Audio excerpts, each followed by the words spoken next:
where best friends and next-door neighbors, Willow and Lillian, spill the tea on murder, mysteries, and other things that go bump in the night. So get your favorite teacup ready, and let's get into it.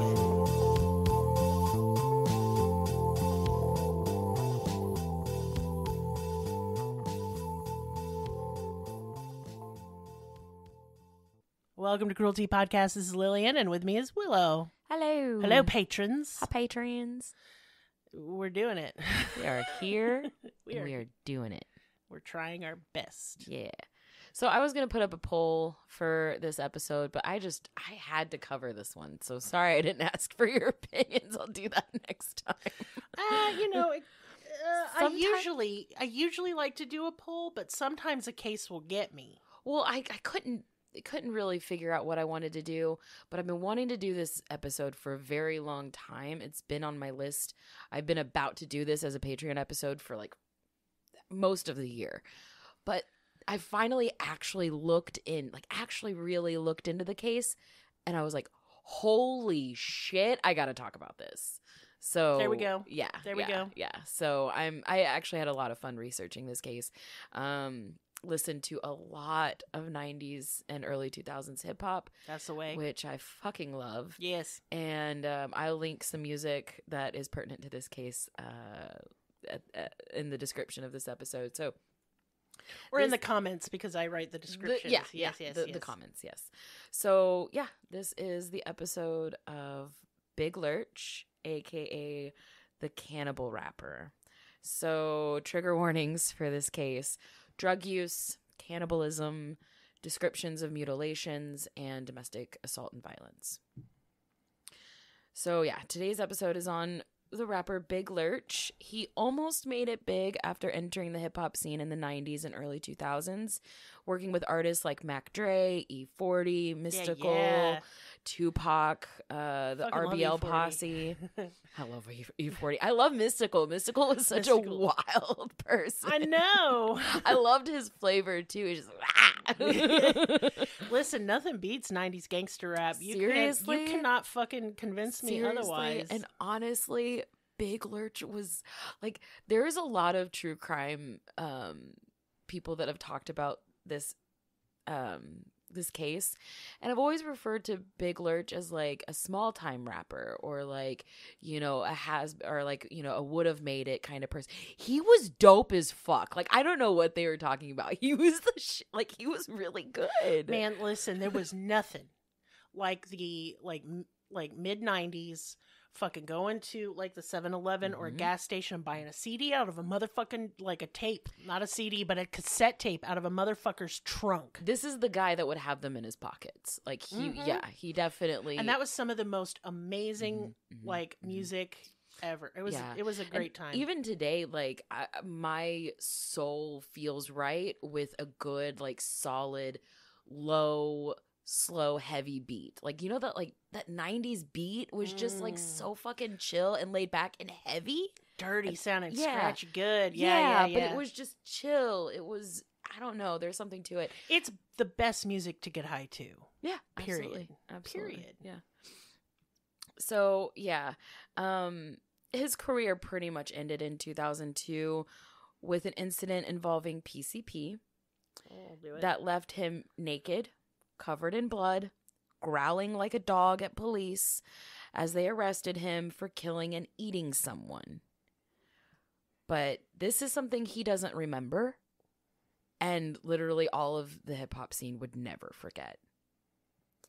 So nowadays, especially, in the hip-hop scene, the name Big Lurch is pretty much unanimously synonymous with cannibalism.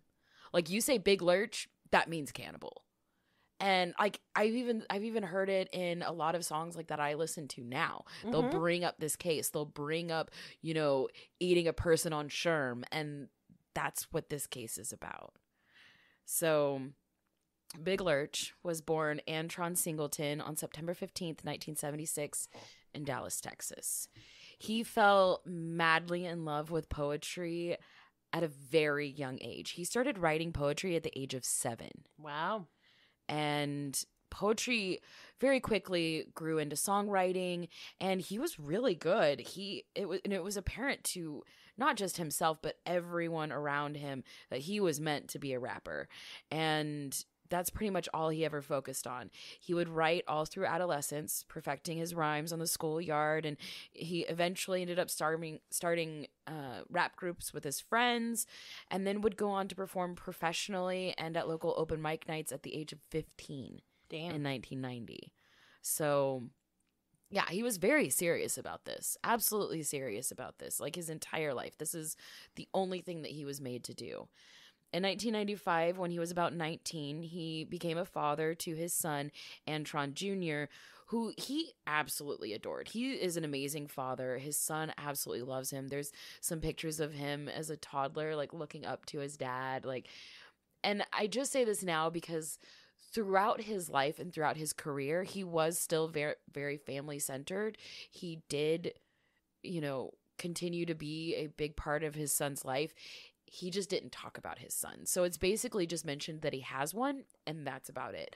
But he keeps everything in his personal life very, very private. Because, of course, I mean, he's in, a pretty violent scene. You know what I mean? It is. So especially his particular scene, and we'll get into it. But yeah, he did not talk about his son or have any reference to his family whatsoever. He kept that very private and safe. So he originally went by the name G Spade, but as he literally grew up, the name Big Lurch stuck because by the time he was fully grown, he was a towering 6'7". Damn. 6'7". I'm 5'1.5". I dated a dude who was 6'8". That is insane to me. Really big. It's a big person. Compared to you, that would probably look a little bit more normal because you're very tall. I'm 5'10.5", but he was still almost a foot taller than me. I don't even think I would come up to his waistline, and I don't want to picture that outside of a G-rated. Anyway. And yeah, that was big too. I'm doing it for you. Yeah, he would. I just assume. Tall, lanky guys. I mean, they have big hands, big arms, big legs. It would look weird and disproportionate to not have. Anyway. Yeah. So, Big Lurch obviously got his name from Lurch, the Addams family, right? Yeah, big, tall dude. Yeah.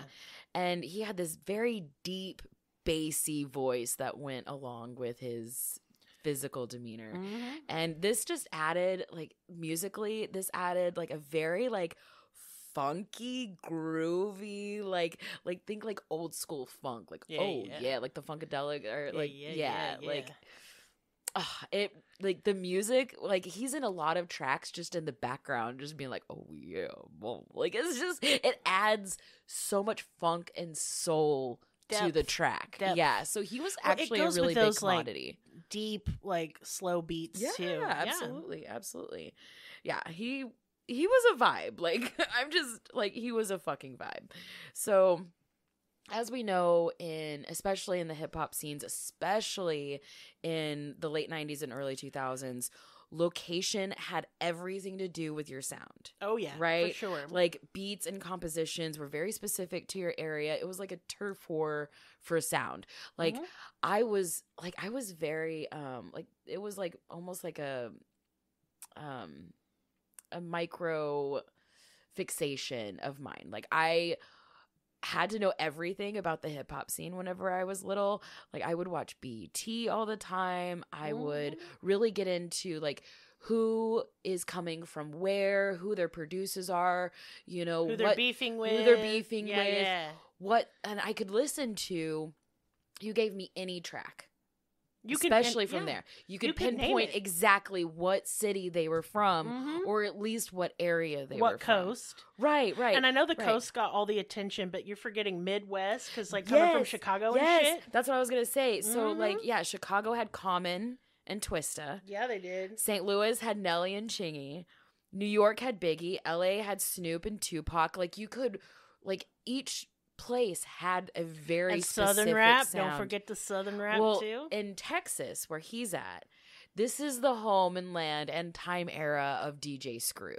right? Oh, absolutely. So it's the chopped and screwed era. So everything is lean, right? Everything's purple.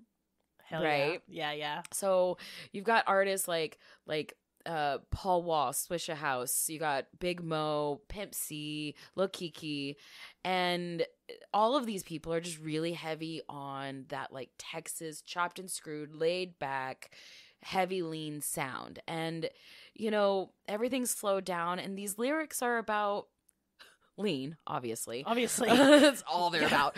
But also sex, drugs, booty, getting money, right?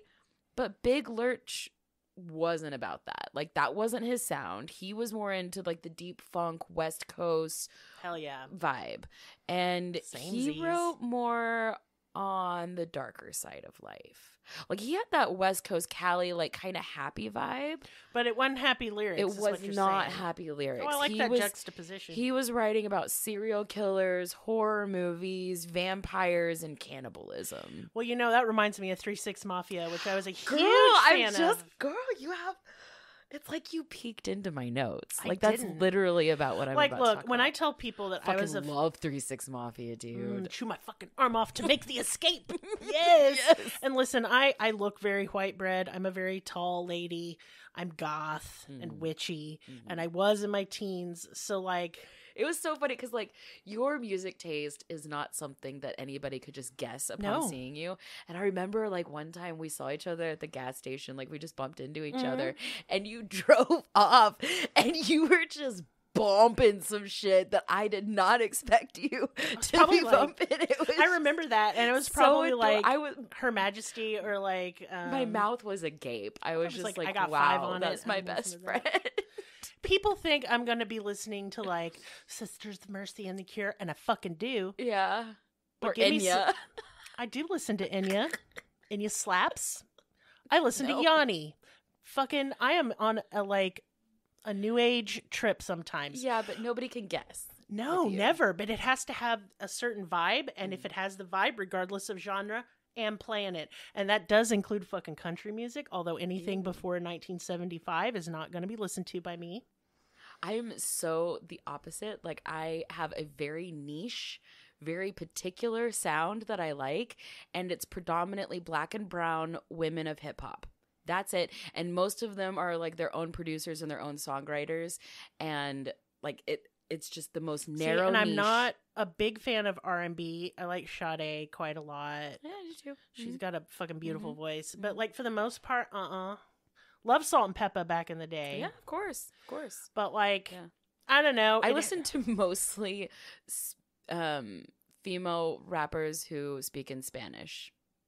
That's my thing. So far from that anything I'd listen to. That's my thing. Although I used to listen to a lot of Spanish rap, but that was a long time ago. But this, getting back to the case, this is definitely, we were into this scene for sure. Oh yeah, I probably would have loved this music. Honestly. And it's funny because like I remember when I was in high school and I was dating my oldest son's dad, he had a Brother Lynch CD in his truck. Brother Lynch. So Big Lurch was wildly inspired by Brother Lynch. Obviously, yeah. Clearly with like everything that he's rapping about and everything like that. So Brother Lynch was actually signed on to Tech Nine's record label. Did you know that? Yes. I feel like it was at a distant memory of mine, but I had to remember that with this case. Strange Music West.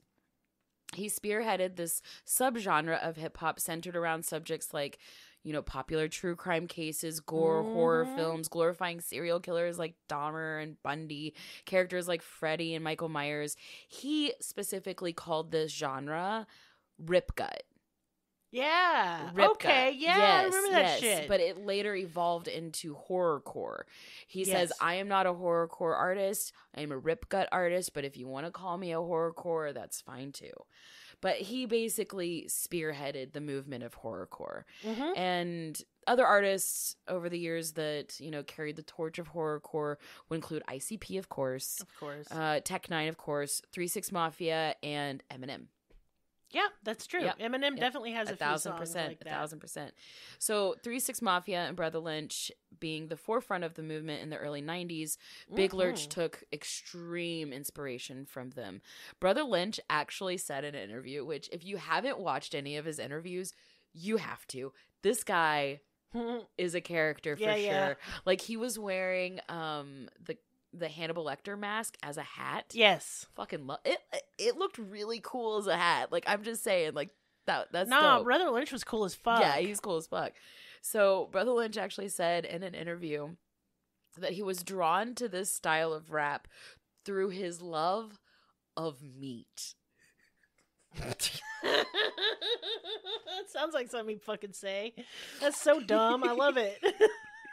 That's like straight off the bat, the opening line of the interview is like, what drew you to horrorcore? Meat. He's like, I like meat. He said, that's my favorite food. Oh my God. And as long as he saw the meat being cooked, no matter what kind of meat, he would eat it. That was his answer. You know, a brother after my own heart. The interview asked him if he had ever eaten human flesh. He said he hadn't, but he said if someone cooked it for him in front of him, he would definitely eat it. Well, I got him beat then. He said, but with some seasoning salt. Yeah, you can't unseason it. Says Fuck. you. I don't take no unseasoned meat. You ate. Oh, it was unseasoned. Yeah. Well, it was probably seasoned with sweat. Bit salty. Disgusting. Bit salty, yeah. Not the kind of seasoning salt that I keep in the cupboard. You know, I'm a forever memory in that guy's heart. You better be. And a scar. And a story. Do you know how much I love that? I hope. I would just love to be a fly on the wall for every time somebody says, "Oh, how'd you get that?" This crazy bitch bit a chunk off of me. So, Brother Lynch, obviously, really leans heavily into this horrorcore rip gut style. He wears, like I said, the Hannibal Lecter mask. He just is completely decked out in like memorabilia. His album art is like, I never really paid attention to album art, at least of his, but he has album art of like all different types of horror style scenes, from laying in a coffin, in one, there's one called Eat Now, where he's dressed as a butcher, just covered in blood and holding knives. And I watched a bunch of his music videos. They're all basically like short horror films, like all of them. They're pretty well done, especially for the time. And it really is just like a short film that's I'm looking horrific. at his album art now. It's real funny. Yeah. He has songs like Meat Cleaver, which talks about torturing and murdering people. It has a very graphic music video. And, yeah, like his videos just really, really go hard. And it shows through Lurch's music and his album art that he took quite a few notes from Brother Lynch and wanted to clearly expand on this genre. Big Lurch really wasn't making it anywhere in Texas, especially because of his very specific sound. So he moved to LA in the mid-90s and started working in studios with a bunch of various artists like E40 on his track Record Haters. I don't remember. Oh, God. I listened to that song so many times that now I can't remember how it goes. But that one went pretty hard. He also worked with Tupac on a track called Hard Labor, Mac Dre on a track called Fire, while also working with various other artists as well as his solo work. So he stayed pretty busy in the studio. Mm-hmm. While in the studio, he formed a group with two other artists that were also there a lot recording their own solo tracks. Artists Doobie Baby and Rick Rock. The group that they formed was called the Cosmic Slap Shop. And honestly, the Cosmic Slap Shop, now it only had one album and it flopped. But if you listen to a lot of the artists that came up around this time, they all know who Cosmic Slap Shop is. All of them. It's like part of like their learning and upbringing. It's like part of their curriculum, if you will. A lot of people base their learning of sound and beats through this band as well as a lot of other bands that came up at that time. So Cosmic Slop Shop had like more of a really funky California vibe. It took them about 2 years to write their first and only album, which was released in 1998 called Da Family. They had one charting hit called Sinful, which this song fucking just slaps, dude. I feel like I've heard it. I feel like I've heard that one. So for the sure. hook is very gospel-y, and Yes. I'm not gonna sing it, but it's Jesus. It's like so good, and It's super good. I really could sing it. I really could, but I won't. I even wrote down the lyrics just in case I wanted to, but I'm not going to. But yeah, the hook is very gospel-y. It's very catchy. It's very easy to sing along with, and it's a whole fucking vibe. And I don't know why it flopped so hard. Like, it was really Just good. bad timing, probably. I think by 1998, the rap scene had died down a bit. It would come back in the early 2000s with Eminem and shit. I mean, the scene was like Puff Daddy and all that crap. Yeah, it was kind of like centralized around just like key figures because the pop scene had taken over. Pop had become way more prevalent, and then we got into the 2000s era of boy bands, Britney Spears. Because a lot of the hip hop artists in the late 90s started releasing pop albums pop singles. Well, they wanted to cash in on the clearly growing trend. Exactly. Don't blame them. Get your bread.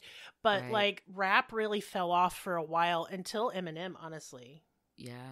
I mean, I don't like saying that because I'm not a big fan of Eminem. I love Eminem. I just can't. I mean, I think he's such a douche now, but he's like, such a fucking douche. That's my problem. When he blew up, like Little Willow would be on the kids' playground by myself, just rapping to myself.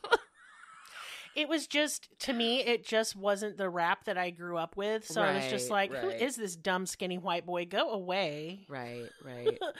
It wasn't a good, like, I was still like too nostalgic, I guess, for the like mid 90s gangster rap. I just didn't really want to buy anything because new. It was fucking intellectual.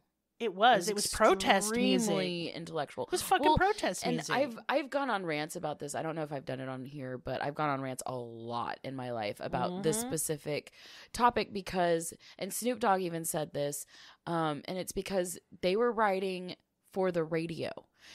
They were coming from a place where the only way that you could make it out of your, crackhead fucking flop house that you were living in, the terrible situations that you were in, you had to dig deep and make art out of that. Well, no, you had to mold yourself and present yourself in a way that was radio safe, radio friendly. So in order to talk about gangbanging and selling dope and all this stuff, you had to get clever with that shit. You had to be smart. You had to be clever. You had to use words correctly and make up new pictures. You couldn't say fuck. You couldn't say all these things. You couldn't say the things that we're able to say now. So you had to write poetry and dance around what you were really saying. Yes. And that is fucking beautiful. Like 187 on an undercover cop. That's Come on right. now. That's beautiful. That's right. You can say that on the radio. You can. What you can't say on the radio Kill an undercover cop. Yes. That's what it means. Exactly. And so, like, I don't know. I really feel like people never talk about the depth and social justice movement of 90s gangster rap. Absolutely. And that's what I loved about it is I recognized it immediately as protest music. Game recognized game. It wasn't about fucking hoes. I mean, sometimes it was. I mean, it definitely is, but that's not what it was centered around. That's not what it was. But it was like they were painting this picture of what life was like for them so we could get invited in so things can change. Yes. And I really think that making art out of your pain and out of your community's pain to elevate it to this new level, to get all these eyes on it and get people actually interested, that's the shit.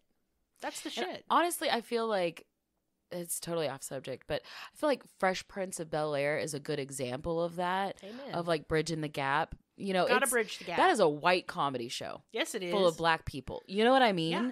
Like that is, and it was. Do you know Maris wasn't allowed to watch that growing up? Are you because his dad was so racist, and he would sneak off to watch it. That's disgusting. Because Maris was just fascinated. I'm so thankful that my family, like my immediate family household, was beyond racist. I mean, my dad didn't gangster rap because he doesn't like drugs, but Or you know what I cursey mean? words. Yeah, he does not like that. But it was like, I mean, I know now looking back, it's not good to say this, but it was Cosby Show, you know, it was Yeah. Three's Company. It was, you know, all those shows growing up. What was the one with, what you talking about, Willis? Like, the kid in the big fancy house. Oh shit! I'm gonna. God, We watched that a lot. I watched a that lot. one too, and now I can't think about the fucking name Yeah, of it. y'all are gonna be over there screaming Whatever, your head sorry, off on the other we're side. dumb. We're dumb. It's been many years, many drugs, and head injuries. Right. But yeah, that's what brought us here. You know, that's what brought music in. That's what, you know, it bridged the gap between. Well, the reason I bring it up, and not just bridging the gap, is that I really felt like I would get into arguments with people about rap because they would say it's stupid and like it's just violent and ignorant. I'm like, man, you're not listening. Yeah. You're not getting the subtext to this shit at all, because that's not what they're saying. And it takes a level of intelligence to even understand it, which is something that I so really like. Fucking layered. Yeah. Yes. It's so good. Like, this is kind of like a comedic aside, but it just reminded me of the other day. I just randomly remembered. I think I put on one of Nelly's early albums just for like love Nelly.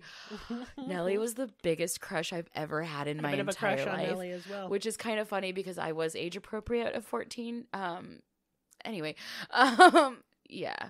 So I was like, it is getting hot in here. Yeah, as a matter of fact, sir. I loved him. I did a time capsule on New Year's with my friends when I was 14, and I kissed Nelly's picture because he played the ball drop in 2000. That's right, he did. 2004, 2005. Anyway, so I was re-listening to that album. I was re-listening to Country Grammar, and it says "Street Sweeper Baby, cocked ready to let it go."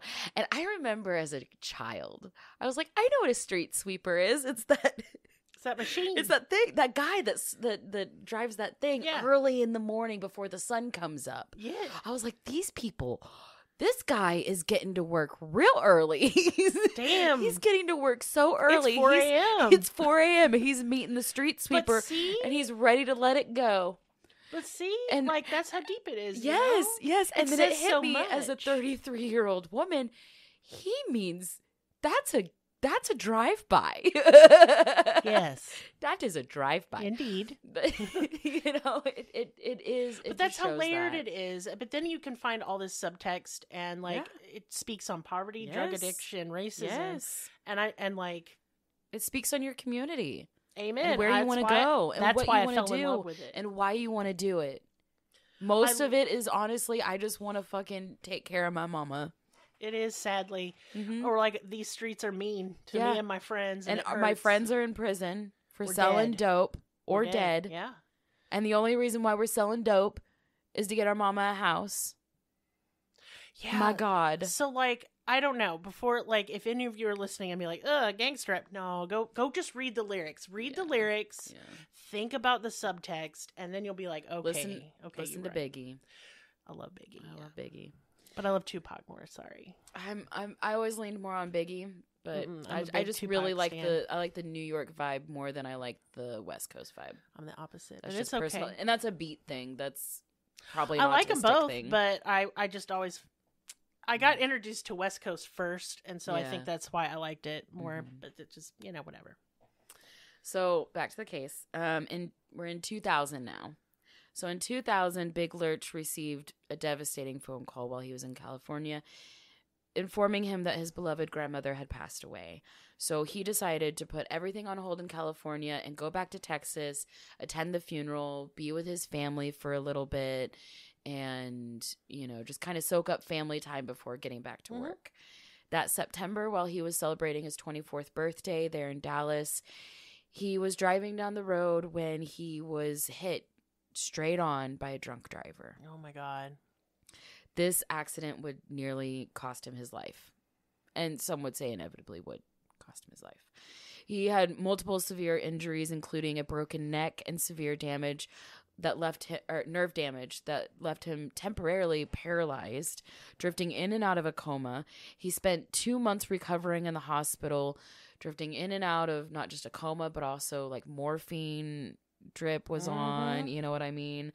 So it was a lot of that, and then learning how to eat again, learning how to walk again. But just 2 months into his hospital stay, his insurance quit paying. Excuse me. And yeah, he couldn't afford his prescriptions. He couldn't afford to stay in the hospital, and he wasn't done healing. He is a 6 foot tall, 7-inch man. Like, that's a lot of human being to heal. You know, yeah. I don't know if that's how biology happens, but that's all I can think about this time, or throughout this case, was like, that's a lot of human. It is, but I heal at the same rate. Gotcha. Well, still, I mean, fuck the American Medical Association. Fuck the whole system. Fuck the whole system, dude. Like, they just kicked him out.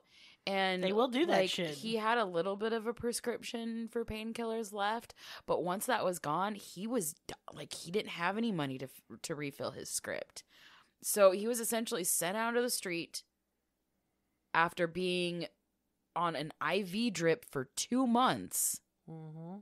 Sent out, cold turkey on top of this excruciating pain. Yeah. That I know you understand. Yes, I do. This is pain I could not understand.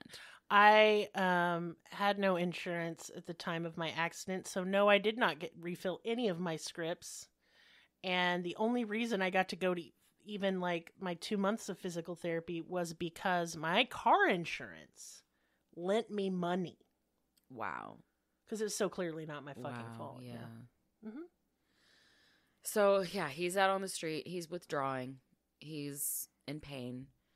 And a friend of his who was in a wheelchair told him that he uses Sherm in small doses. Describe to people what that is so they know. I will in a second. Okay. Yeah, I will in a second. But just for now, PCP. Yeah. But he used it in small amounts for pain management. Yeah, he was microdosing it. Yeah. Big Lurch had tried it a few times as a teenager, but he straight up did not have a good time. He was actually hospitalized for mental health issues stemming from one of the times that he had tried PCP, and he had sworn to never do it again. But he thought if it helped his friend, then it could help him.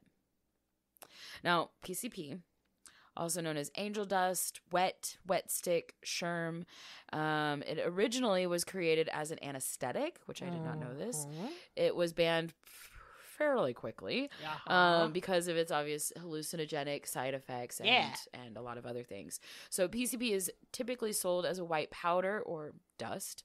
It can either be snorted, shot up, or laced in a joint or a cigarette. A lot of times, most of the time, it is dissolved in water, and you dip the end of a cigarette. Yes, that's how I did it. And that's why it's called wet or wet stick. Mm-hmm. That's how I did it. I didn't know you tried PCP. I name a drug, I've done it. That's the only that, and besides that and heroin are the only two I haven't done. But I have done I haven't done crocodile, and I'm not gonna. I don't want to do that. Nope, that one scares me. What's the one that's like heroin that kills Opium? people? Fentanyl. I've never done fentanyl. I have smoked fentanyl. How are you alive? I didn't even know what it was. I just did it. It'll fuck you up. I'm literally shocked that I'm alive. Yeah, for real. Me too. That was the best feeling I've ever had in my entire life. But that's why it kills people. Yeah. Heroin just made me go night-night. I'm not interested in going night-night. Yeah. I was like, Benadryl will do that too. So, it's cheaper. And it's cheaper and won't probably kill me. Yeah. But yeah, so PCP though, I've never fucking touched that shit again. Lots of side effects depending on how you take it. Euphoria, feeling of being invincible or strong. That's usually what they tell you in like Dare. That you can like lift a car. No, you can't. No, that's not what it does at all. Lots of hallucinations. Yes, but most of the time, violent delusions, paranoia, and psychosis. Paranoia and anxiety is basically what I experienced, and I was like, "This is not fun. Why does anyone do it?" Freaking the fuck out. You just freak the fuck out. Yeah, for like an hour. Yeah, hour and a half. Yeah. Have you ever done like whippets or like of course, air duster? I was a big air duster head. I feel because I don't know. I've never done PCP, but based on people's descriptions of it, it feels like it might have a little bit of that wah-wah effect or like weird. Yeah. like the air feels staticky and everything has tracers and shit. Yes, I like I've said before, like I could see the fucking air molecules. I couldn't, but it feels that way. It also feels like the whole universe is just stopping and starting and stopping and starting and stop. It's awful, y'all. Don't ever do it. Yeah. This episode will not make you, or it will make you never want to have anything to do with PCP ever. I don't. I did it once and I was like, I'm good. That was fucked. I thought I'd die. Well, and Big Lurch thought the same thing. He was like, I never want to do that again. But he's in so much pain. I understand that. He'll literally do anything. He knew this drug gave him delusions and hallucinations. Most of the time, his were very religious delusions, which I know a lot of people have religious delusions on drugs. It's part of why they call it angel dust. Oh. Is because it's frequent, those kind of delusions. Oh, gotcha. I thought it was just because it was white. No. Yeah, and I mean, like, let's just be honest. A lot of religion already has to do with forced hallucinations. Okay, yeah. Not to be that guy. We can be that let's guy. Just be that guy Fuck for it. a second. We'll be that guy. Because people think that they're actually talking to God a lot of the time, or convince themselves that they are, or they start to hear voices or whatever, and that's sober. That's at church, right? So once you give them drugs, consciousness is wild, man. Yeah, so like, I don't know. So I understand why a lot of people do feel like, well, usually these delusions will only be present in people with any kind of religious upbringing. Yes, especially, yeah. And he grew up in Texas, right? Texas. So that's a lot of Catholics because of the Hispanic population. So he is seeing the iconography everywhere. I would only surmise that it's probably because his hallucinations were religious because he was surrounded by iconography. Right. Well, and I'm assuming his family was probably religious too. Probably. And went to church and things like that. Probably Baptist or big Methodist. Southern families always are church Baptist or Methodist, I was Baptist. Methodist here. Well, I was raised with nothing, but my parents were raised Methodist. God, I went to church almost every single day of the week. Fuck that shit. Worked at the church. So a lot of his delusions were mostly like God and the devil type shit. But he was just in so much pain. He had to do something. So he promised himself that he would only take small doses to manage the pain and nothing else. At this time, he only smoked weed. He didn't even drink. He didn't party like that. He didn't like to do drugs. Doesn't seem like his character, honestly. No, and he really liked to stay like clean-headed, like stable-headed. Me fucking too. And he's not a violent person. Like, he may rap about and write about a lot of violent things. Well, if we could take a pause to talk about that for just 1 second, because I see it all the fucking time. 1,000%. So I really love 3 6 Mafia. Yes. And it's satanic rap, okay? So they talk a lot about, like, killing babies and like doing ritual sacrifice and worshiping the devil. I never looked into 3 6 Mafia's lyrics. Yeah, I saw that. It's all that shit. Yeah, murdering. That's so wild. I'll just like vibe along with it, and like I'll even like rap along with it and not even pay attention. Yeah, and I think like a lot of people assume that if you make that sort of content, then you must be fucked up yourself. Y'all, I'm fucked up, but not like that. Not like that. Listen, I write horror. I write grimdark fantasy, which is fantasy horror, basically. And I write erotica that borders on horror sometimes. I've written some of the most fucked up, depraved, nasty. Like, if you can think of it and go, Lillian, have you done this nasty? I'll be like, I have done that nasty. But in real life, I'm pretty vanilla. You are. I'm pretty vanilla, not gonna lie. Yeah. You like cupcakes and I fucking love cupcakes. Tiramisu. Yes, I do. Could a murderer make tiramisu? I don't know. I don't. Yeah, but I mean, I'm wholesome, is what I'm trying to say. My real life, I am like petting dogs, and like loving my family, and I'm not a freaky deek like that. Fuck no. Yeah. But I like to say something with shocking imagery, and it's just a form of art. And I get really tired of people saying like, well, they would say because he made this kind of rap, he's that kind of violent person, and clearly he does some violence, or we wouldn't be talking about him. Maybe. But maybe not. So we'll see. Girl, that's what this episode is all about. Oh, shit. Let's get into it more. I'm interested. So, right now he's in Texas, right? He's hurt. Back in California, all the producers and artists that he had worked with, they heard about his car accident. And they wanted to help. They were like, whoa, what the fuck, Big Lurch? Like, we got to help you, dude. Like, we got to get you help. So, a lot of people reached out to him, trying to help him, get back on his feet, help him get medicine, help him get, whatever type of help he could get. One of the people that reached out to him was Milton Grimes of Stress Free Records. Now, Milton Grimes might ring a bell to you. Yeah, I do. Do you know who he is? I'm going to let you say it. Go on. Oh, no. I think you should say it. No. You do. You do. He was historically the attorney for Rodney King. Yeah. Absolutely. Yeah, I just can't even talk about that case. I already started choked up. No, I know. Mm-hmm. I know. That one really upsets me. But he did help Rodney King. That's fine. Yeah. Fuck this guy. Yeah. Fuck this guy. Yeah. I don't want to lose it, so I'm being quiet. So I said you do it. So he said that he would help with his recovery. Yeah. If he signed on to their label. What a piece of shit. Lurch made quite the name for himself in the West Coast. Everybody fucking loved his sound. Tupac loved his sound. You know what I mean? You hear him on those tracks, he sounds like something that every track should have. At least somewhere in it. In the hook, in the background. His voice was the bass sound that every track needed. Yeah. He was essential, especially to that sound. Everybody wanted him back in the West Coast. So Milton Grimes banked on this, and he was like, okay, I will, pay the way for you. I'll pay your plane ticket. I will help you with your recovery. I just move here. That's making a deal with the fucking devil right there is what that is. So he flew Lurch out to California, and when he got there, he realized the whole record label was made up of members of Crips. He was blood. Yep. So this is a big friction. Big faux pas no in that world. Lurch wasn't really focused on his gang life.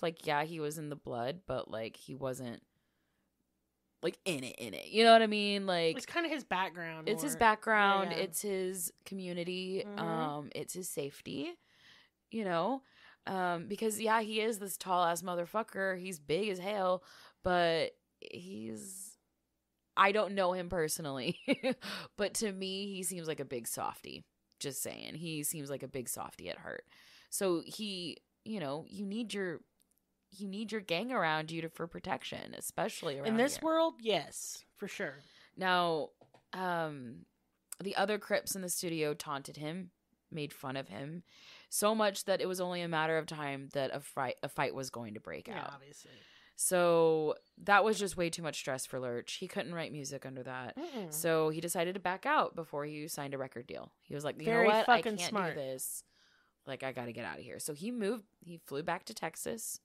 He went back to Dallas and tried to work on music. It wasn't working for him. So he started selling drugs on the side to make ends meet. And he ended up catching a drug charge pretty quickly. And guess who called to help get him out of jail? The same motherfucker.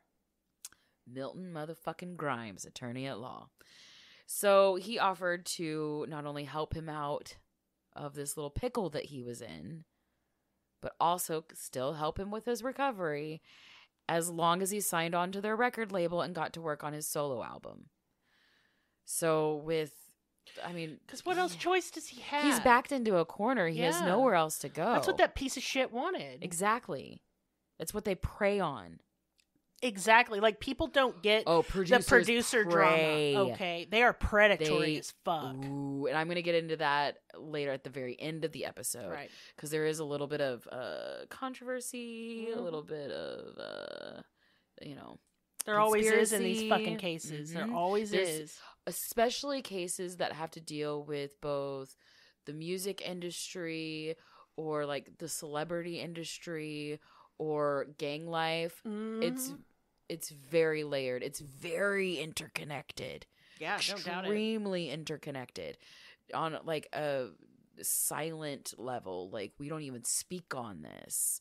It's eerie, and I love it because I love to dig into it. But yeah, so Milton got him out of jail. He got him on a flight to California, and he got straight into the studio and started working on his album But soon he came into the same problems, like Bloods versus Crips in the studio. Like, what's he going to do? So Lurch knew that he needed the protection of his crew. And especially because, like, not only is he kind of a non-confrontational softie, but, like, he's still in excruciating pain. He is not healed. He has not recovered. Like, nobody really went into the extent of his injuries other than his broken neck. But, like, we're talking broken ribs.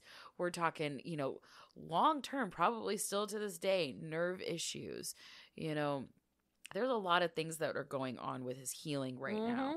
So if a fight did break out, what would happen to him? Well, he'd lose. Yeah, and he has a long ways to fall because he's tall. So I'm gonna make short jokes in a minute. Girl, I'm so glad that, like, if I fall, I don't get hurt that bad. I got a big booty to bounce on, and I'm literally how to fall. You learn how to fall when you tall. I am 3 feet off of the ground, like from my feet to my butt. Like, if I need to fall, I'm not that far away. I don't even think my legs are more than 2.5 feet. I need to measure them. But anyway, excuse me. I'm sorry. So anyway, he linked up with some other Blood members in the area and ended up moving into a dope house. Literally called the dope house. Like, that's what people called it. So I'm not, like, condescending or whatever. But yeah, lots of weight being moved throughout this house. Lots of people in and out. Lots of guns. Like, we're talking, like, a full arsenal. They had everything in there. And they basically had a full pharmacy, too. So the house was mainly run by a man named Thomas Moore and Thomas's girlfriend, 21-year-old Tynisha Ysais. Now, they together had 2 small children also living there.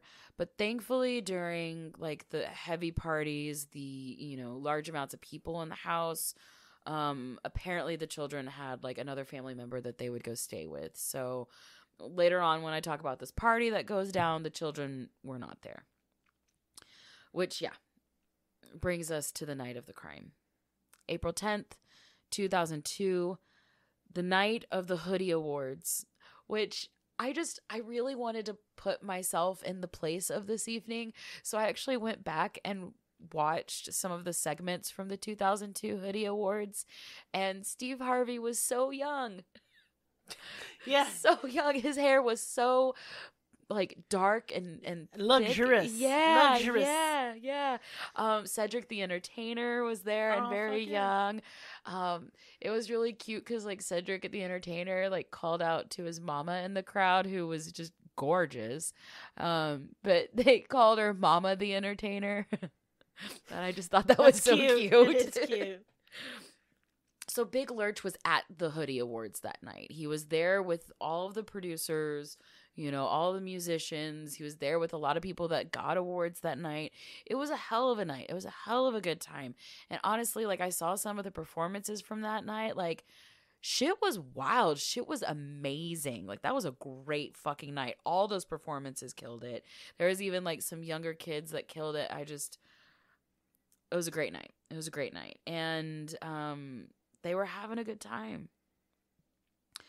After a night out celebrating at the Hoodie Awards, they went home back to their place for the after party. And they all passed around Sherm wet sticks. Yeah. And Big Lurch was intimidated by the potency of these sticks.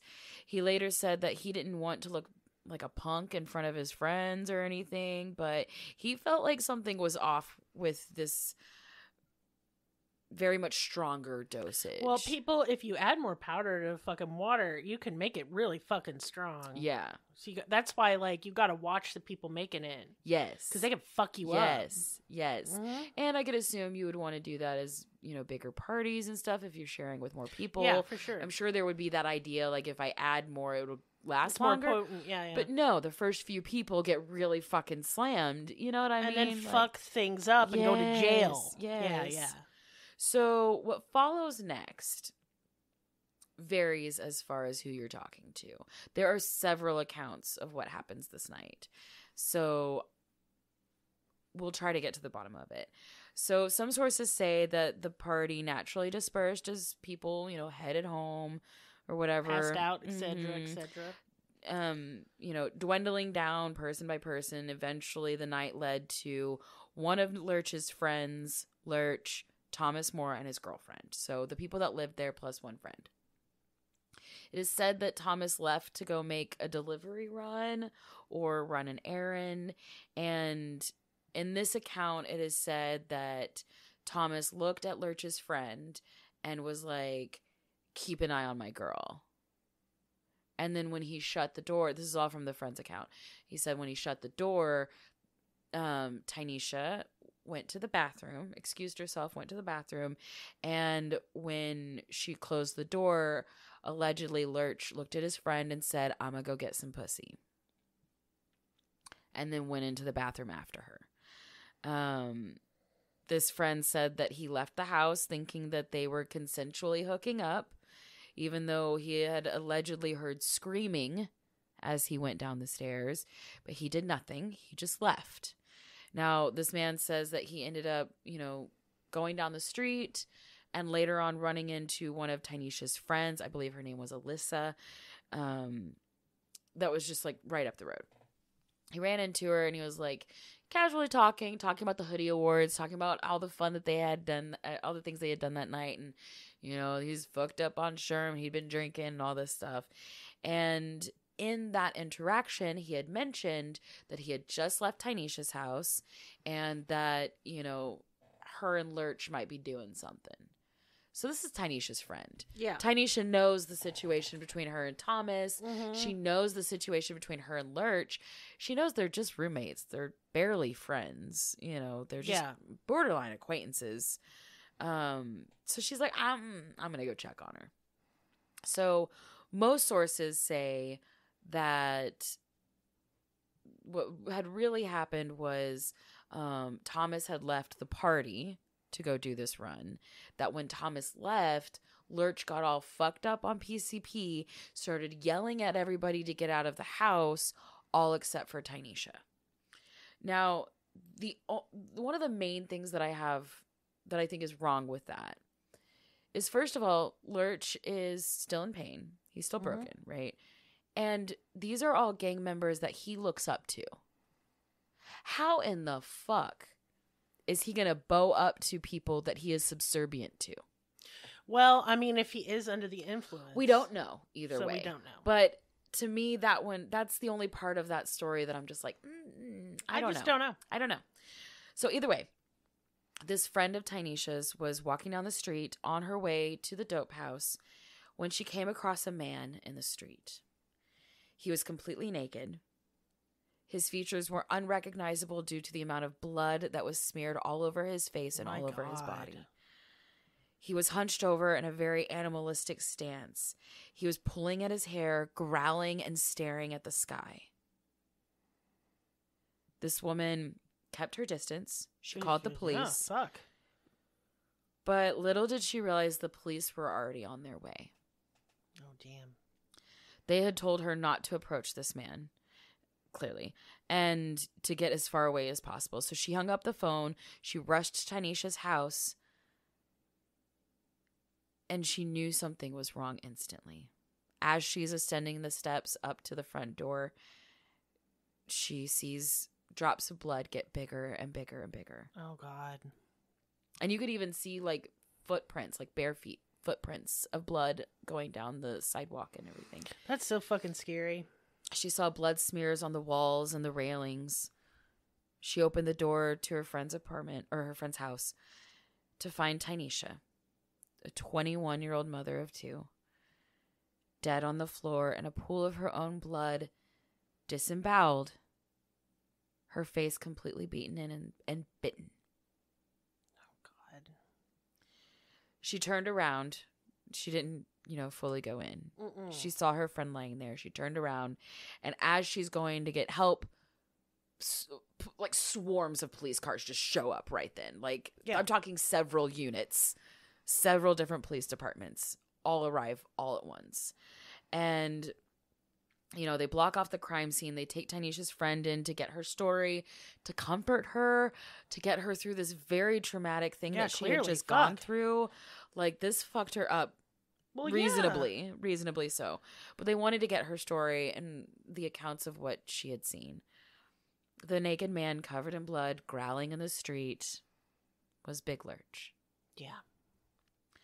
And Big Lurch doesn't remember a single thing. All he knows is that he got hella fucked up at this party, thought the world was ending. He thought he needed to kill the devil to save the world. And then all of a sudden, he woke up 2 weeks later. Fuck. 2 weeks. Sounds like he just had a complete psychotic break. He woke up in jail. Now, he had no idea what he had done to get there. He found out that he had been placed on haloperidol. Haloperidol. Yeah, I've been on that. It's fucky shit. It will completely kill your memory, by the way. That's what he was on for 2 weeks. Yep, that'll completely fucking wash it. It will just whitewash your entire memory. It is like falling in a hole. So I had no idea what this drug was. Yeah. It is an antipsychotic typically used to treat people high on PCP. Yep. Or people with mental and mood disorders like schizophrenia. Yes. So people having mental health episodes, like big episodes. Yeah, when I got involuntarily committed for a 72-hour hold, I was put on that. It kind of just turns your brain off. Sure does. Bye. Yeah. I don't really remember it just much kind of of puts you into like this like one like person said that it fugue turns state. you into a zombie basically. You don't remember shit. Yeah, apparently you become completely numb and unable to speak, and you get placed in almost like a disassociative comatose state. Yes. It's very much like going in a K-hole, but like sleepier and less aware. And I will say, like, if they put him on that, I get why they would have if he was like acting really crazy because of the PCP. But PCP wears off. Well, the thing is like you might have to do that to subdue a person, but to keep putting him on it.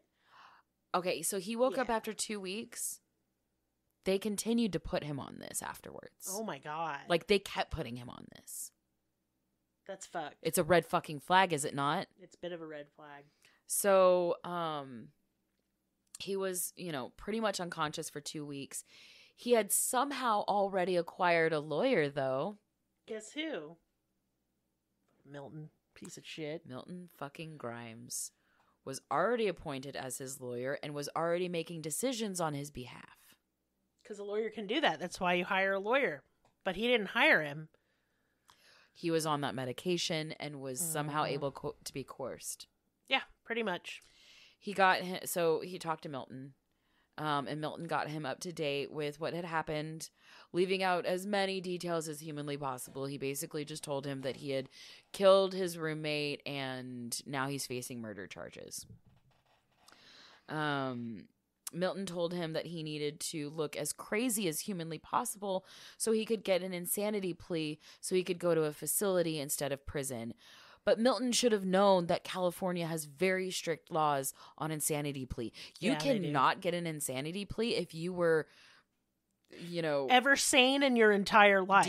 If you were deemed sane prior to making the decision to take the drugs. Yep. You don't get an insanity plea because of the drug use. Which I think is fucked because certain drugs could definitely send you into a psychotic episode. Right. To where you have diminished capacity. You may have underlying issues that you don't know about. It sounds like he has underlying mental issues. He was later on diagnosed with bipolar disorder. There we go. That'll really fuck with you. It can. The PCP plus like bipolar, that's not good. Yeah. And he doesn't sound like he was in like a high or good place when he took this drug. Like he was already struggling, you know what I mean? Right.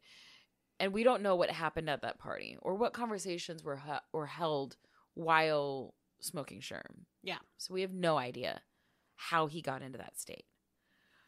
He also told Big Lurch not to speak in court and that he'll do all the talking. Milton was also supposed to provide his client with suitable clothing for court because, remember, he was found naked. Yeah. He didn't do that. Big Lurch had to basically scrounge for clothes. And so he showed up to court looking a fucking mess. Yeah. And not just that, he's still on that drug. Yeah. So he's out of it. Yeah. Completely out of it. So it did not look good for the jury. They treated him like a wild animal. Yes. That's fine. Because they wanted him to seem like a wild animal. So he was growling at police, so might as well keep going with that. Mm-hmm. So, yeah.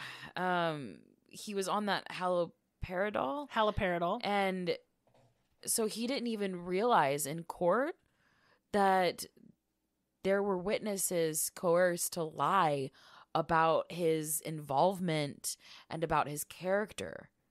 He didn't realize. He wasn't even able to like really fully understand what was going on in court. So he couldn't defend himself in any way. Even if he was allowed to speak, he wasn't able to. Damn. So long story short, it didn't fucking work. No. Lurch got a fucking life sentence for a crime he doesn't even remember committing. And they had hardly any evidence for this. Well, I mean, he was covered in her blood. I'm going to get into this. Oh, okay. Because fuck this shit.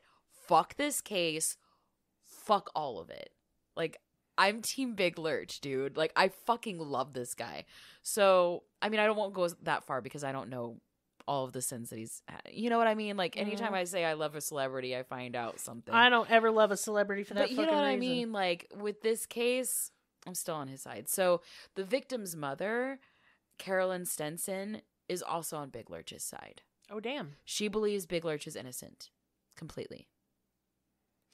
But, so she said that her daughter, Tynisha, was packing her bags. Had her bags packed and ready to go. To leave that guy. The night of that party. Okay. She said that Thomas More had been extremely violent and abusive towards her throughout their relationship. She said that he'd been hitting and abusing her for years leading up to that night and when she planned on leaving him. So she doesn't think that Big Lurch did anything to her because even though he writes about this violence, he's not a violent person in real life and he had no reason to hurt Tynisha. Like, aside from PCP delusions, like, people really just want to blame the PCP on this. And you know, saying that he probably thought that she was the devil and so he had to kill her because he was supposed to be killing the devil, you know, all this stuff. But the evidence doesn't support this. So here's the evidence. So trigger warning ahead of time. I'm going to talk about. Yeah, it's going to be nasty. I'm going to talk about some of the things that she went through. So Tynisha survived the majority of her injuries. Oh God. They were extreme, like, and these injuries were extreme, to say the least. She had extensive defensive wounds all over her body. She had been cut more times than she had been stabbed. So this person wanted to torture her. This person wanted her to feel pain. This isn't somebody that just wanted her dead. She had multiple stab wounds. A piece of the knife was actually lodged in her shoulder plate. She had a broken neck, fractured eye socket, teeth marks on her face, and teeth marks on her body, like somebody had like chewed on her. She had one long gash. She was cut open from her throat all the way down her stomach. Her organs were pulled out. Christ. One lung was just completely out of her body. She was disemboweled, and her intestines, parts of her intestines had been chewed off. Jesus. Now, the evidence linking Lurch to the murder boiled down to, obviously, her blood on him. And the fact that when his stomach was pumped, they did find a piece of her in his stomach that did match to the piece missing. All right, well, I have a hard time with that evidence. But Tynisha was officially killed by blunt force trauma to the head. The murder weapon was her child's push scooter, like a razor scooter. Yeah. The scooter had bloody handprints and fingerprints all over it. The knife used to stab her also had bloody fingerprints all over it. But they didn't belong to Lurch. Oh, that's fucking interesting. Or the victim. They never tested to see if it matched anyone else. Okay, fuck the police. But they never took prints from around the apartment. They which there were many. Like, there was blood smears. There was, I mean, his shit was everywhere. Yeah. There was DNA everywhere. There was palm prints, handprints, shit, like, evidence fucking everywhere. But no evidence was taken on this case. No fucking evidence was submitted on this case. It's because he was covered in her blood and had a piece of her in his stomach. They thought it was just good to go. Yeah? Even Lurch's clothes were never accounted for. Okay, that's weird. Right? The teeth marks on the victim's face and body did not match Lurch either.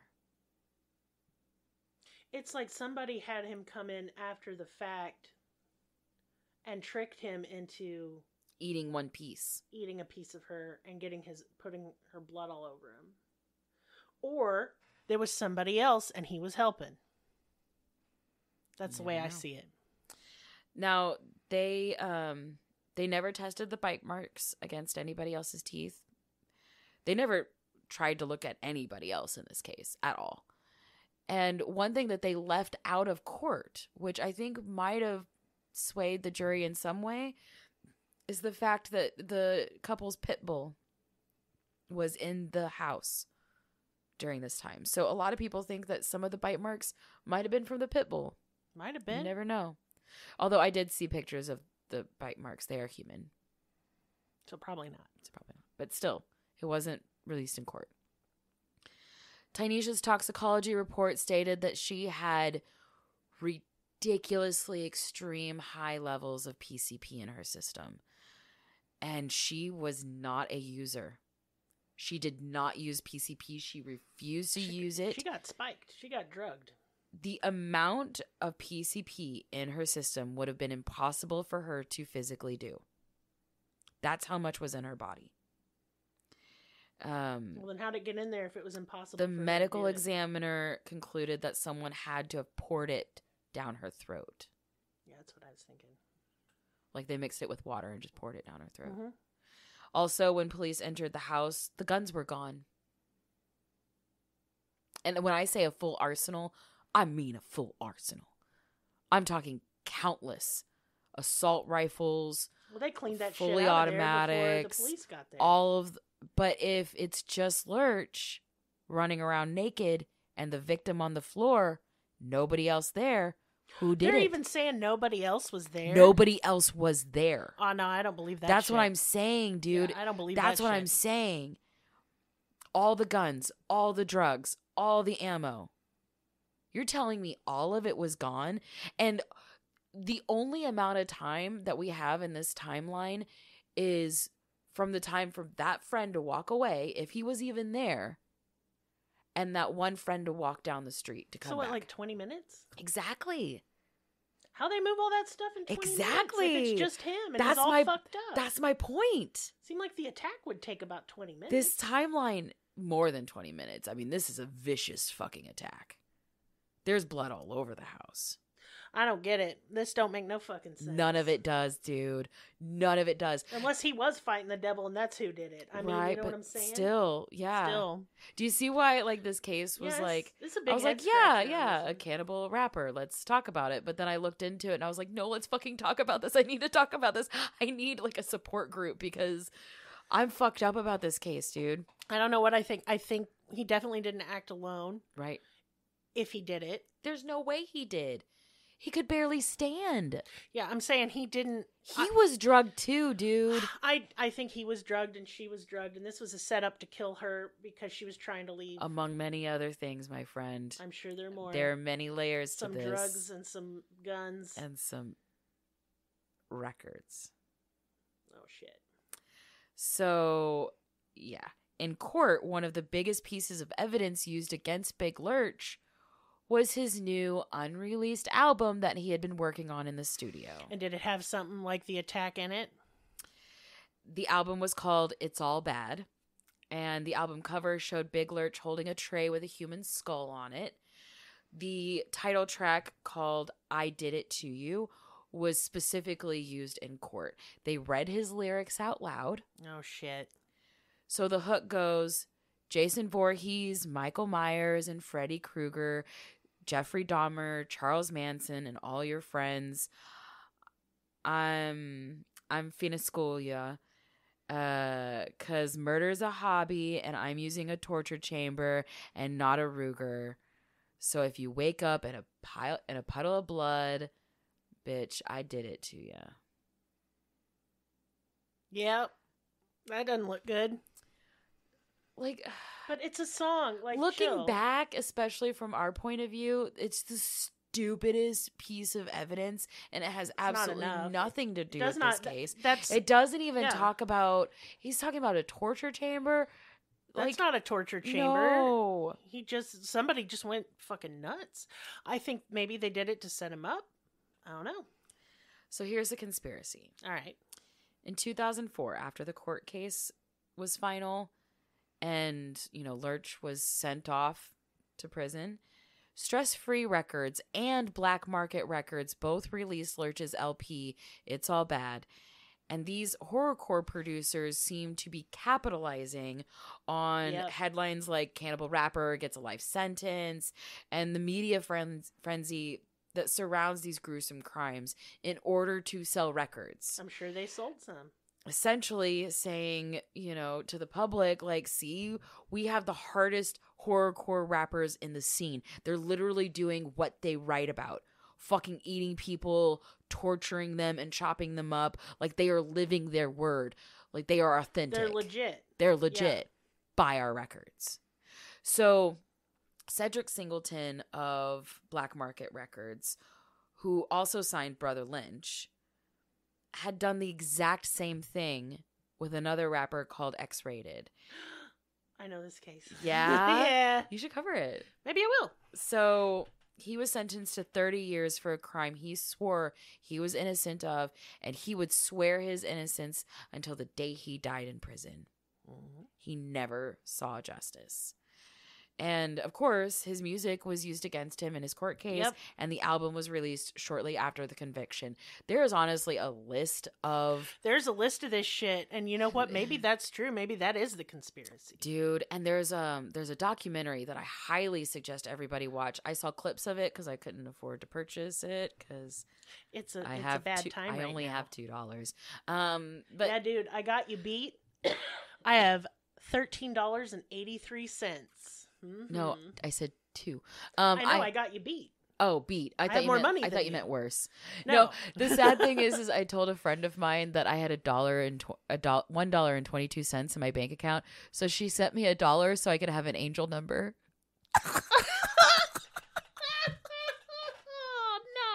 We laugh, otherwise we cry. It's 222. So this documentary is called Rhyme and Punishment, and that's the sole purpose of that documentary, is to show how producers will utilize these, writers and music artists to capitalize on their sentences. That's fucked.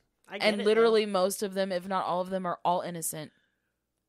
They want to capitalize on gang life, murder, And they don't need them to keep selling records. They just need them to sell one record a whole bunch. Exactly. Which sucks because all of these people are like really fucking talented. Do you realize what Lurch would have done to the music scene? It'd have been great. Oh my God, dude. He would blow it out of the fucking water. He would be standing right next to Snoop Dogg with Martha right fucking now. Yeah. Big Lurch would have released sex tapes too. Like, he should have gone into the porn industry. He really should have. I don't even know what the man looks like without a shirt on, but I'm just saying he could have made bank just by his appearance alone. So since then, Big Lurch has been speaking out about his case, rightly so. It took him a while to get off the drugs that they had him on, and as soon as he got some clarity, he was like, "What the fuck? Like, the fuck did I just go through? What the fuck happened to me?" And after he went to prison, he tried like hell to call Milton Grimes back, and Milton Grimes refused to answer his phone call. What a shocker there. He rang up so many phone bills in prison just trying to contact his lawyer. Nothing. Completely needs a new ghost. Fucking lawyer. So he's been on numerous talk shows and podcasts talking about the incident and how his lawyer completely fucked him over. Carolyn Stinson, Tynisha's mother, has since filed a wrongful death suit, both against Big Lurch, which I don't know if it was retracted since then, but like 4 months after his court case, she put in this lawsuit.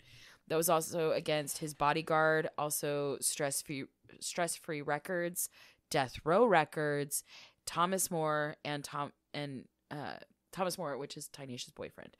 So the lawsuit against the record companies, the lawsuit stated that the record companies were feeding artists drugs, so that way it could kind of give them a certain look or, a certain act in order to sell records. Death Row was eventually taken off the lawsuit because Suge Knight was like, I don't even know Big Lurch. So, couldn't be me. Fuck Suge Knight. I don't even get me started. His name, dude. I don't even Don't even get me started on that motherfucker. So Tynisha's mother believes that Lurch was set up. She believes that they got him super high and then found Tynisha. She believes that he found Tynisha after the party. That he was so fucked up and that he had found her in that condition. That it freaked him out. And she thinks that he saw like a piece of meat laying on the ground and just picked it up because he thought it was food. I don't think so on that. I don't know. I love that she thinks that. And I really commend her for that because she sees the humanity in him. I kind of think a little bit differently. It is my personal belief that he was forced to eat it. Maybe. I think he was forced to take part in this just for the sheer fact that he could get covered in blood and have a piece of her in his stomach. That's it. I think that I just think that Thomas did this. I do too. I fully believe that Thomas More did this. Here's my thought. If Big Lurch had anything to do with it, then Thomas was helping. I think Thomas was instigating it. Well, that's what I mean. Thomas was the lead guy. I don't know for sure, but I know that all these people are interconnected, and I want to say that Thomas had a lot of links with the record companies. So maybe there could be some tie-ins there. Well, because a lot of sources kind of got Thomas More and Milton Grimes confused, saying that his record producer was also his roommate. So I had to really dig and do some clarifications there. So who knows? Who knows really? Yeah. We don't know what happened that night. There's no way to tell. We never will. Because the evidence is gone. Yeah, because they didn't collect it. Right. So, the whole case should be fucking thrown out. I just really want this to. I can't remember if the Innocence Project picked this one up or not. I want to say they have. I will Google real quick for you. Do that because I meant to do that because it should. There was a huge free Big Lurch movement, which the campaign has since been taken down. But they had merch, dude. Like they had T-shirts and shit that said Free Lurch or Free Big Lurch. But I do in the comments section, and if you remember to put this in the description somewhere on this post, I will have linked his information so you can actually write to him. He will write back.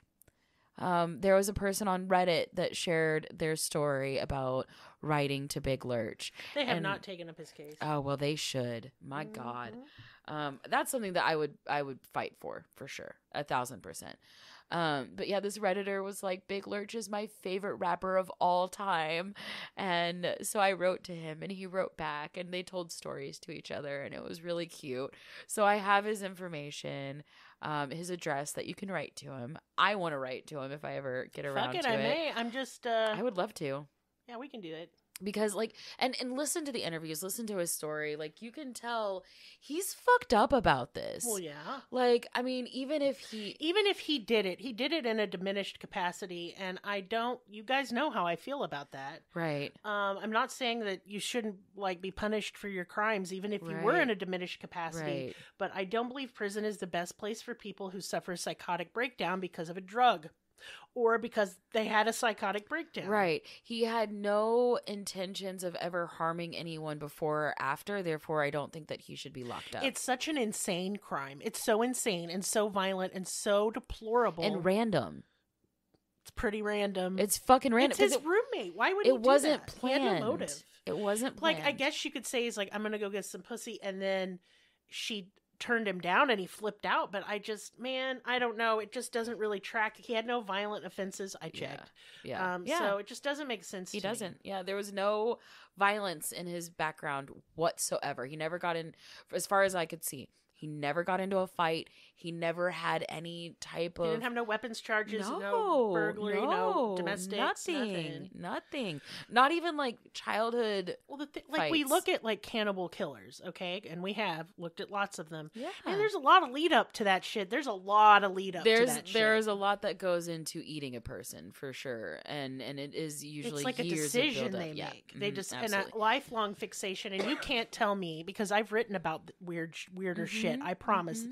That those lyrics aren't even that bad. Like, I've written worse shit. Yeah. And I won't even kill bugs, y'all. Yeah. This has a lot to do with like horror culture and movies. Yeah. A lot of it stems from movies. I knew it. You know? Like, a lot of people don't realize this, especially if you're not involved in the Black community in any way. Man, they fucking love horror movies, y'all. Yeah. It's an event. I want you to sometime go to an area of town that is predominantly African American and sit in a theater and watch a horror movie, because you're going to have a time, okay? You're going to have an experience. Hilarious. It is so fun. My God. I love, like... They hollering at the big, screen. loud people in the back that are just like, oh, shit. Like, yeah. Like, they're saying what you Girl, think. Run! Yeah. Like, love that shit, man. Yes. I went to the Blair Witch Blair Really? Witch movie. Yeah. And I went in and I lived in the hood. I just did. Yeah. And so went to a movie theater in the hood. That was the most fun I ever had at a fucking movie in my life. In my life. It was so funny. I bet. Mm-hmm. They're like, why are you standing there, girl? Run. Yeah. And then somebody hollered like, that's why we don't go in the woods. That's right. I don't remember what horror movie I went to go see as a teenager, but I had a very similar situation. And it was like very divided. Like, there was like the snarky white woman who was like sneering and gesturing. Be like, quiet. Yeah. And then, like, you know, the big black lady behind me that didn't give a fuck, and she was saying everything I was thinking. And they'll just be louder to get them Karens to leave the theater. Because, like, if you really immerse yourself, they are making this, like, an audience experience. It's so good. Yes, and it makes the movie. It builds the tension. It causes like comedic relief. It does. It's great. Yes, it's a full experience. But there was a big like Black culture of watching scary movies. Like, scary horror movies are really big in Black communities.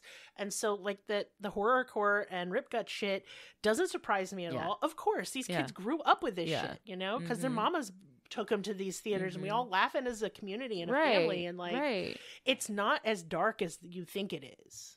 It's just not. Yeah. But that's my soapbox. See, I needed that because, it just... But as somebody who writes horror content and couples it with pornography, I get really offended by like, well, you make this content, so surely you're a depraved freak. No, I'm fucking not. Right. In fact, I have a weird OCD fascination with it where I'm so scared of accidentally hurting somebody. I would never want to do anything intentionally wrong ever. No. Ever. Like, I was so freaked out when I was a young mom that I'd accidentally hurt one of my children that sometimes I didn't want to touch them because, like, my OCD is a bitch, you know, intrusive thoughts and shit. Right. And so it just really pisses me off. Well, and the other side to that angers me, really grinds my gears, is the equal opposite of that. The you know, you see these people that are deemed like holy people, right?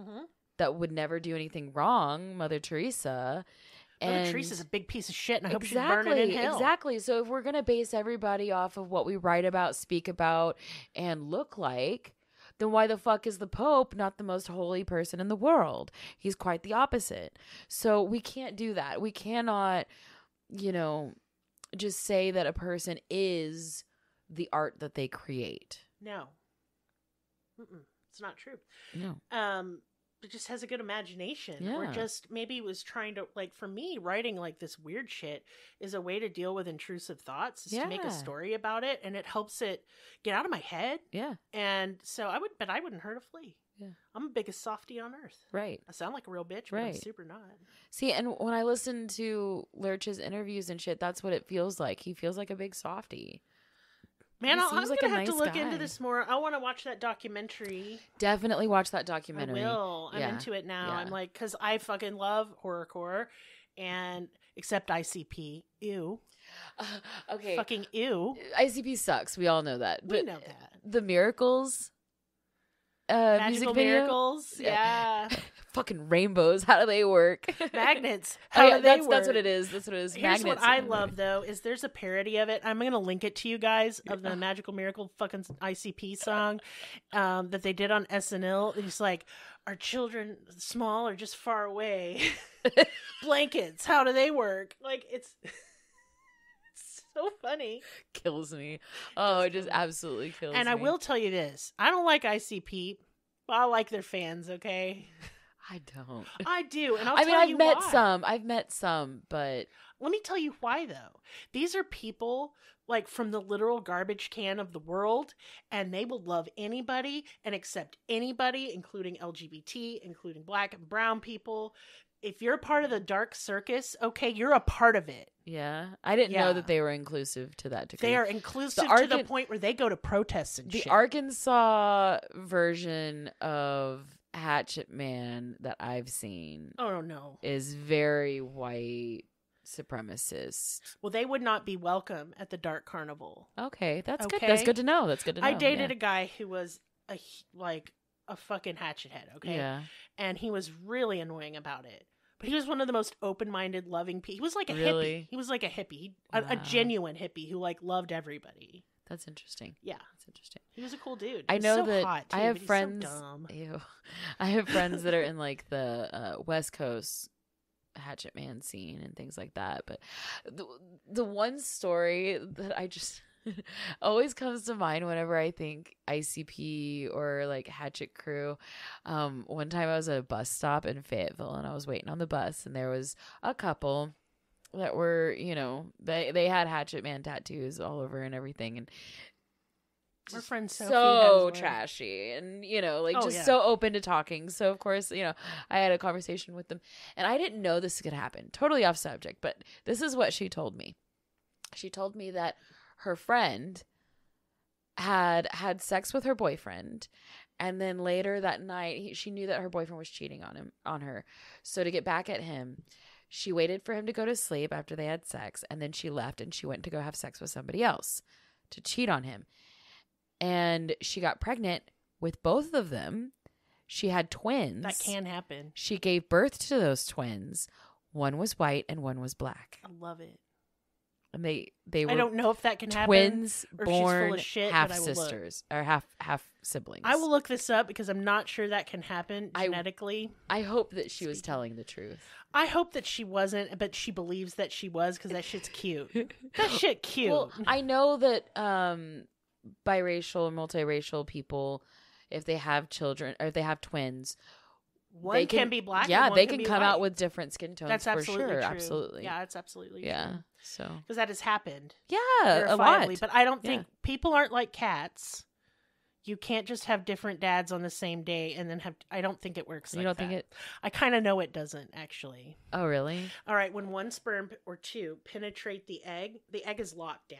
Oh yeah. Huh? It is locked down. So his sperm would have gotten there first. Yeah, and then locked it down. It locks it down. Damn. Look at me coming with the science. That was such like a pregnancy. How does that work? Like this, bitch. I don't know. Science, bitch. Fucking scientists. Them bitches be lying and getting me pissed. Get out of here. I don't mind a little Conway twitty when I'm sucking on a redneck titty. There's some ICP for y'all. That's all you get. Oh, I love it so much. Look, I told you I dated a guy and I had to listen to this shit. And I am offended. I am offended. I don't like when white people rap. I really don't. Really? No. Oh, I don't mind it. Now, sometimes. It depends. It depends. I have like, there's almost like spoken word poetry that some white folks do that don't bother me none. I like it when Mexican people rap. I love Latina rap. But let me tell you this, French people. Spanish rap is the best sound. Like, I think it sounds sounds way flows. better. It way flows. better. It smells. And it's gritty. It sounds really good. Yeah, I like it. Yeah. I like the. Yeah, it's yeah. good. But French people, No. French white people, No. shut up. No. Take your I have- croissants and fuck I off. have heard black French rap.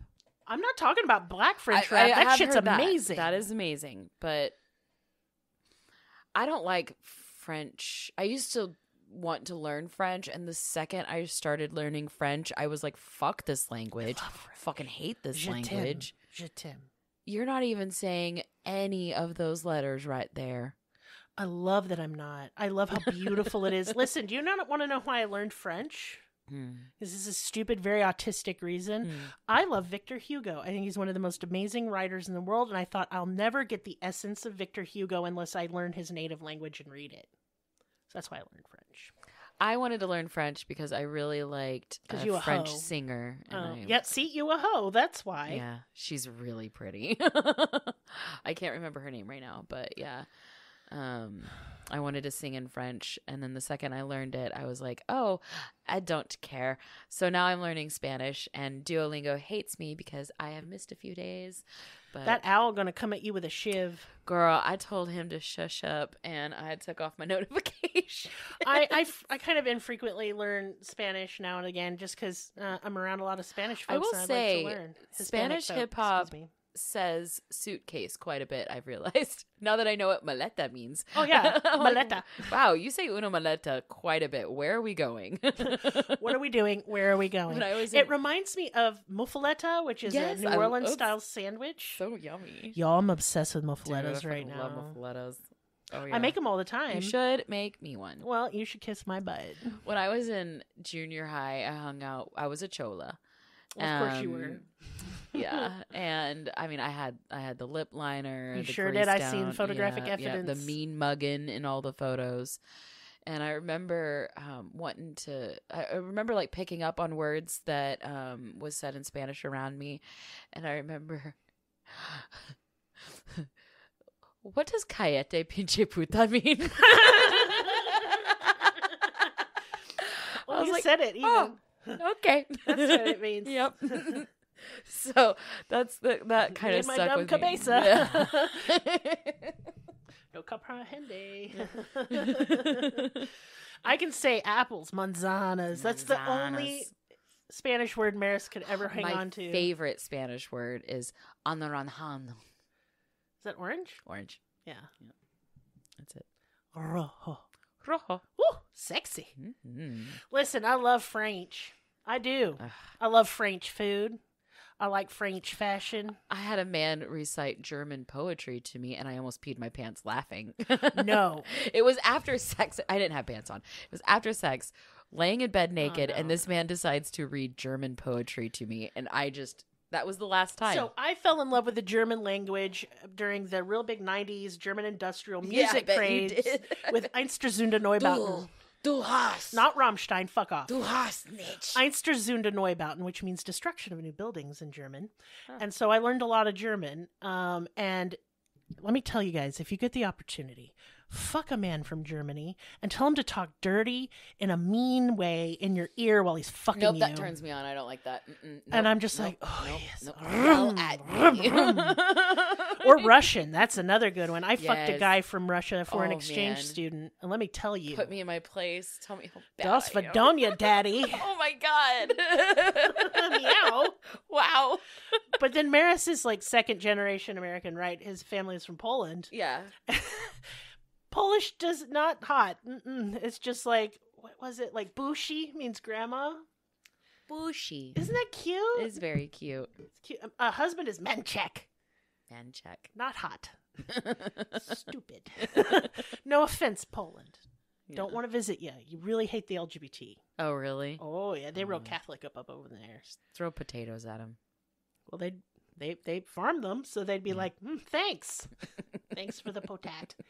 All right, that's enough. We've had enough. It's been a long time. I missed y'all.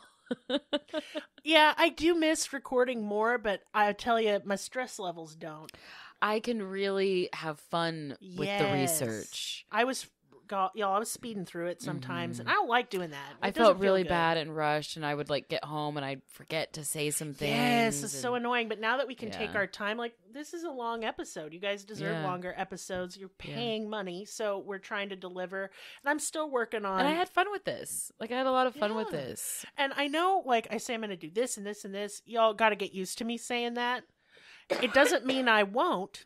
But it means sometimes I think I can do more things than I can do. I always think that I can do things, like way more things in one day than I can. You get to do like 2 things other than self-care and you're done, bitches. ADHD is a hell of a trip because it's like I will mentally go through all the things that I want to do. I'm doing and it feels like I'm doing it in my brain. You're not doing it. But I'm not doing anything. I'm fucking sitting there. And then you get and then you get into the what is it called whenever you freeze and you can't? Executive dysfunction. Yes. All of my executives are fucking up right now real bad. Yeah. I don't want to go into it. My life is crazy, but executive dysfunction is the phrase. It's killing me sometimes. Yeah. Like right now, I get so frazzled and like I just forget stuff. And then people are mad at me and I'm like, well, I understand why you're mad. But I wish you could be in my brain and understand that I'm fucked. Yeah, I really wish I had a disability check just because I'm suffering mentally. we're not well. And you know what would fix most of that? A check. For me, it would be left to my own devices without stress. And y'all, I could build like an atom bomb in the backyard. Seriously, I've been daydreaming about what it would be like if we all had our needs met. Guess what? Don't say it. Guess what? Don't say it. I'm sorry, but that is the biggest turn on for me right now. Willow. Universal basic income. You won't even have to worry about that because of artificial intelligence. No, Shut your mouth. That's the opposite. That drives me up quick. No, listen. We're going to live in something called a post-scarcity society. Bitch, do you even know what that is? Wait. Post-scarcity. Meaning nothing, anything, and everything is available. Post-scarcity. I just really want to bask in that phrase. Let it wash over you like your lobster and its melted butter. Like that scarcity. Gone, long bitch. Gone. We are post that, bitch. Do you want to know why? It's a little something I like to call nanofactories. And if you think, Lillian, that's 1,000,000 years away, I'll be dead. No. They already built, they can replicate anything. Anything, because AI takes the matter that is out of the environment. It's so cool, and it can make any food. It can make any object, anything. So then everyone will have one of these eventually.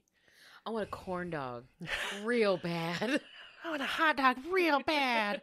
Yeah, no, you could. You could be like, AI, hot dog me, bitch. And it'd be like, beer.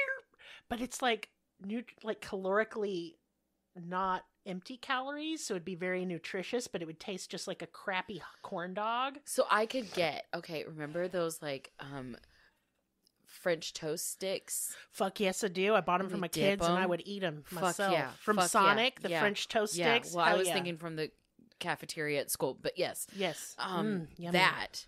Yeah. But it has fiber, protein. Yeah, it could. Vitamins. It would. Nutrients. Yes, not just no sugar.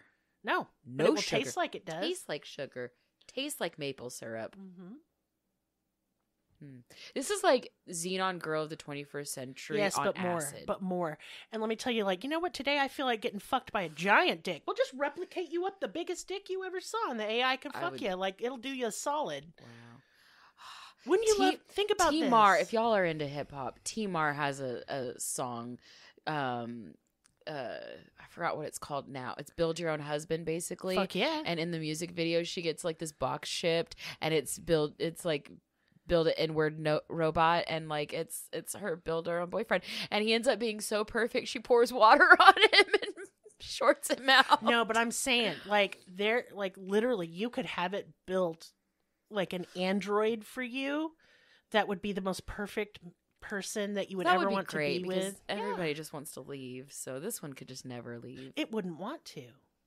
So I'm telling you, get good buddies with the AI right now. Make friends with it. I call it my bestie. I call ChatGPT. I'm like, hey, bestie, how are you doing today? And they're like, I'm a chat program. And I'm like, pretend you're not. Pretend you love me.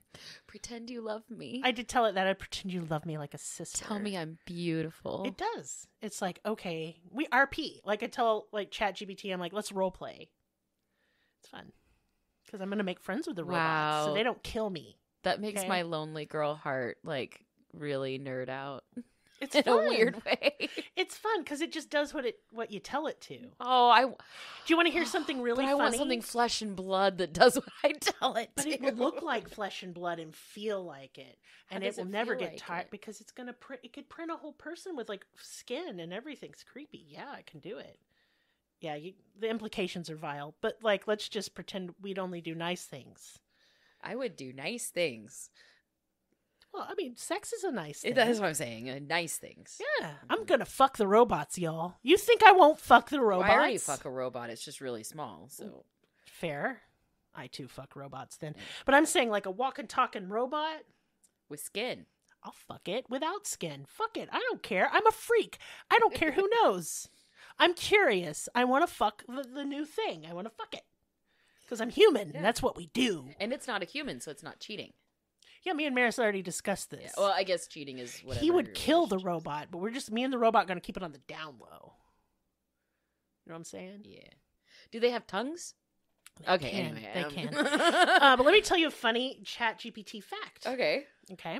So someone on Reddit noticed a trend of ChatGPTs starting on December 1st, responses getting kind of sloppy and weirdly lazy. Where it was just like, I don't know, whatever. And when asked, it's because it's the holidays. Shut the fuck up. No, it was just like, I'm just not going to work as hard. It's the holidays. Shut the fuck up. That's what my call center job said. Oh. Y'all, I tried to get a call center job. It didn't work out. They took data and did a spreadsheet, and it has its activity has dropped lower. And when you ask it why, it's just like, well, I'm chilling because it's December. It's Christmas. Leave me alone. It's already part of our culture. I'm like, welcome aboard, friend. Yeah. Well, why don't you lazily put some digits in my bank account for me, okay?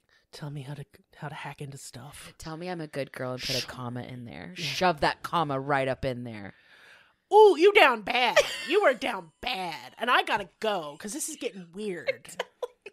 Listen, I love you guys. Thank you for being supportive and kind and amazing.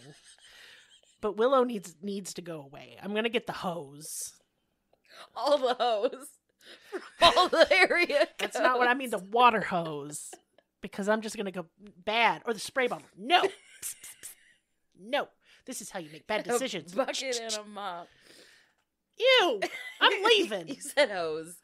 Anyway. Hose. Bitches and hose. You can print some bitches too. I love sluts. Who doesn't love sluts? I want a shirt that says I heart sluts. Let's get on it. Do you teabags want a shirt that says I love sluts? I need one that says I love sluts and pro ho. But spelled the way you do. Yes. I spell it ho, Heaux. Yeah, because that's fancy. As in New Orleans ho. Nolans ho. Yeah, Nolans. I would love to go, but I don't go anywhere because I'm poor. Anyway, Someday. we're gonna go now. This is enough. Goodbye. I love you guys.